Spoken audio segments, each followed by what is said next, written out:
तर जय महाराष्ट्र, जय कानादेश पब्लिक.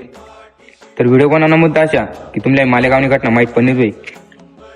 अरे काहीतरी वय होतं ती पोरनं 3-3.5 वर्षांनी तर पोर होती रे. अरे बेन तुला सुद्धा वाट नाही तुले, तू नांगले काटा सुद्धा होणार नाही कराय.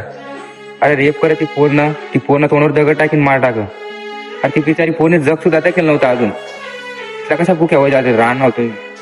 अरे बऱ्याच ना व्हिडिओ बनाले, बऱ्याच व्हिडिओ कमेंट आले की ते पोऱ्याला फाशी व्हायला पाय. पण अशा पहाड कापले ना फरचक मग कापायला पाय. आणि बस भाऊ मन आहेत म्हण नाही की ती पोरे लवकर न्याय भेटायला पाय, बाकी ना काही विषय नाही. आणि लवकरात लवकर न्याय भेटायला पाय बस. आणि या असा भाड कापले ना त्या कापायला पाय चौकमा मायनी शपथ. अरे बेन सुद्धा आपली थोडंसं बी लागलं ना तर ना जीव कशाच करत. ती पोरले मार टाक, रेप कर, ती पोरना तोंडात दगड टाकीन मार टाक. ती पोरना चेरस गवय काय नाही राहणार. बस भाऊ बाकी ना काही इथलं बोलच नाही. फक्त ती पोरे लवकरात लवकर न्याय भेटायला पाय बस. जय महाराष्ट्र, जय कानादेश.